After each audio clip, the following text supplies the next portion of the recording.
नमस्कार दोस्तों, wealth sky के एक और नए इंटरेस्टिंग वीडियो में आप सभी लोगों का स्वागत है। मेरा नाम है सुधीर और बात करेंगे इस वीडियो में हम निफ्टी एंड बैंक निफ्टी के बारे में। दोनों के चार्ट को अंडरस्टैंड करेंगे, समझने की कोशिश करेंगे क्या निफ्टी यहाँ से 18,000 को ब्रेक करने के लिए तैयार है या फिर दोबारा से रेजिस्टेंस लेके ये नीचे की तरफ आएगा।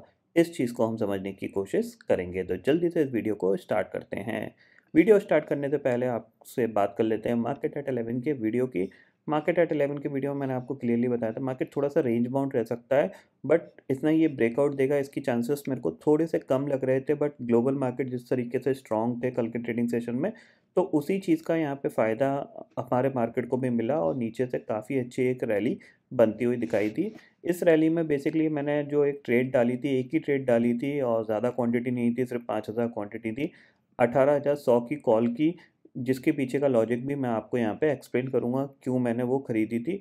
हालांकि इसने ट्रेंड तो परफेक्टली बनाया था निफ्टी ने, बट उतना स्ट्रॉन्ग ट्रेंड बनने की वो कह सकते हैं ना कि मेरे को होप नहीं थी, बट इसने स्ट्रॉन्ग ट्रेंड बनाया। आप ये देख सकते हो, आप यहाँ पे ये 5 मिनट का हाई था, यहाँ ब्रेक हुआ, उसके बाद इसने ऑलमोस्ट अगर देखा जाए 100 पॉइंट की रैली इसने बना दी थी। और यही हमारा टारगेट रहता है कि 80 से 100 पॉइंट हमें मिल जाए, जिसमें कि एक अच्छा प्रॉफिट हमें मिल सकता है out of the money option में।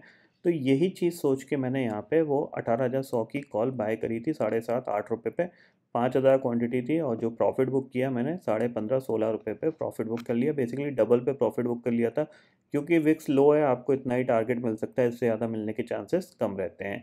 ठीक है। दूसरी चीज़ है कि मैंने आपको 2 दिन पहले सैटरडे के दिन मैंने आपको ऑप्शन चेन डाटा रीड करना बताया था कि आप कैसे प्रेडिक्ट कर सकते हो कोई लेवल टूटेगा नहीं टूटेगा।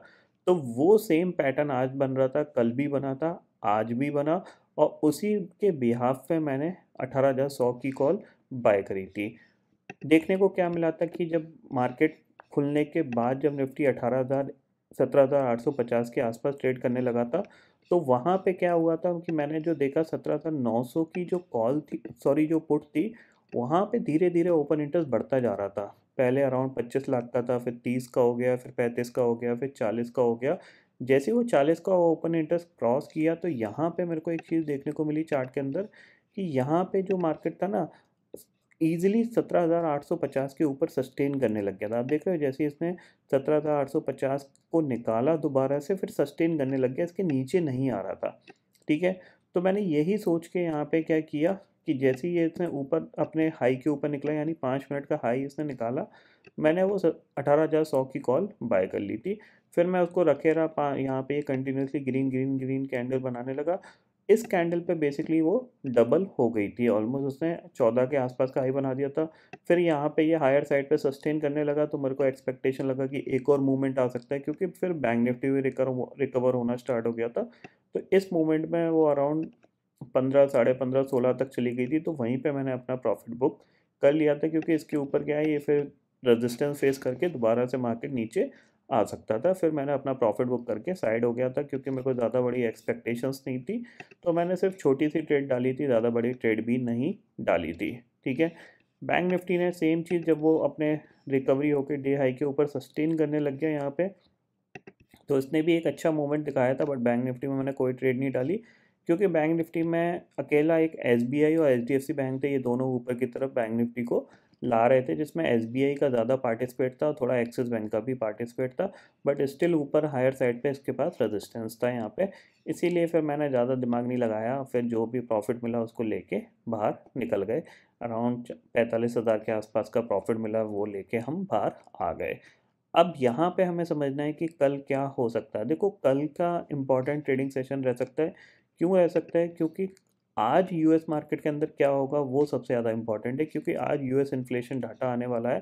और अगर यूएस इन्फ्लेशन डाटा मार्केट को पसंद आता है और यूएस मार्केट के अंदर रैली बनती है, तो ये बहुत स्ट्रॉन्ग रैली बनेगी। क्यों बनेगी, उसके पीछे का रीज़न मैं आपको बता देता हूँ। क्योंकि ये कंसोलिडेशन का ब्रेकआउट का एक्सपेक्टेशंस हो सकता है, यानी ये ब्रेकआउट दे सकता है।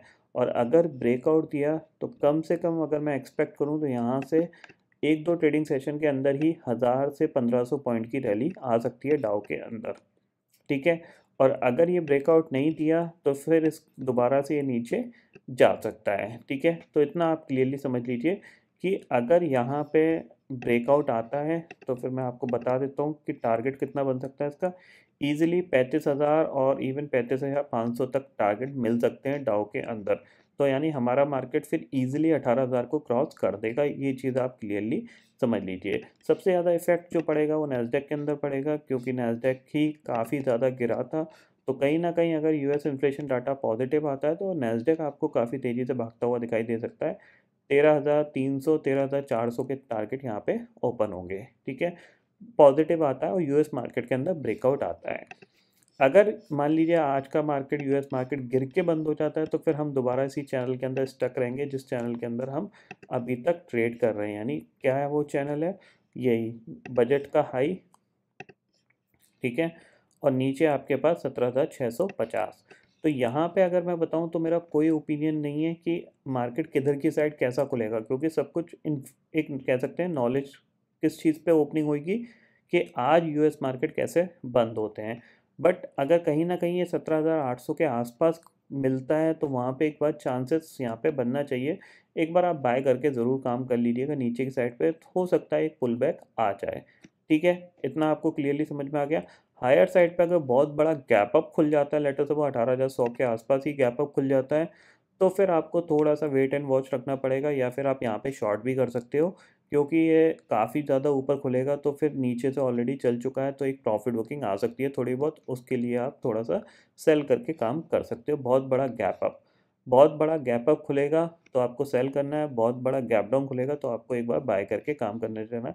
यानी आपको सिर्फ गैप अप में कॉन्ट्रा ट्रेड का प्लान करने की कोशिश करना है, ये चीज़ क्लियरली समझ लीजिए। इसके अलावा कोई मेरी यहाँ पे कैसा ओपिनियन नहीं है, सिर्फ बड़े गैप अप और गैप डाउन में ही मैं प्ले करूँगा।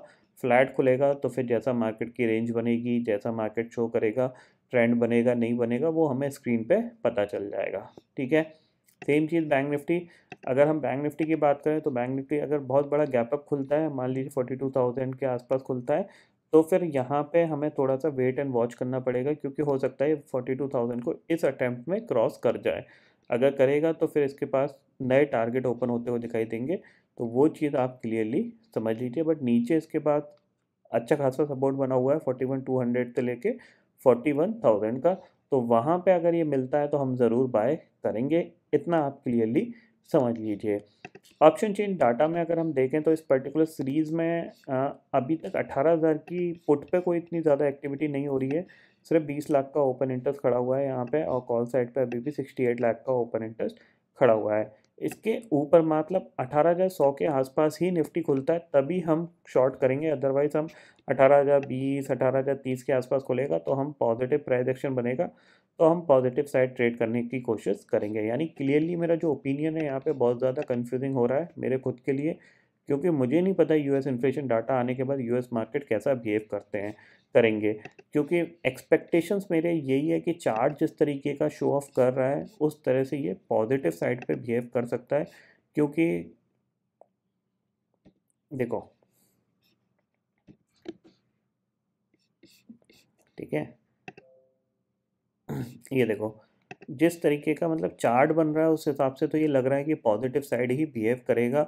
बट मार्केट है, कुछ भी हो जाता है, कैसा भी हो जाता है, तो यहाँ पे आप क्लियरली समझ लीजिए कि यहाँ पे कल के लिए मेरे पास आप या तो ज़ीरो ओपिनियन समझ के चलिए कि कोई भी ओपिनियन नहीं है, या फिर अगर किसी भी रीज़न से गैप डाउन खुल जाता है बड़ा, तो फिर आप वहाँ पे एक बार ज़रूर बाय करके काम करिएगा, क्योंकि ये मतलब बेसिकली मार्केट डे हाई पे क्लोज हुआ है। गैप डाउन की वजह से क्या हो सकता है कि जो लॉन्ग करने वाले ट्रेडर हैं वो थोड़ा बहुत फंस सकते हैं, या फिर पुट राइटर फंस सकते हैं, वो थोड़ा सा मार्केट को पुल बैक में ला सकते हैं। हो सकता है ऊपर की तरफ मार्केट दोबारा से शिफ्ट हो जाए, ठीक है। इतना ही मेरा आज का व्यू है। तो आई होप दोस्तों ये पर्टिकुलर डाटा आपको समझ में आ गया होगा। दोस्तों फिलहाल इस वीडियो में इतना ही है। आई होप ये वीडियो आपको पसंद आएगा। वीडियो पसंद आता है तो लाइक और शेयर ज़रूर करिएगा, और चैनल को जो सब्सक्राइब कर लीजिए, क्योंकि मैं सुधीर लेके आता रहूँगा हर दिन आपके लिए नए नए वीडियो। इसी के साथ शुक्रिया दोस्तों, जय हिंद।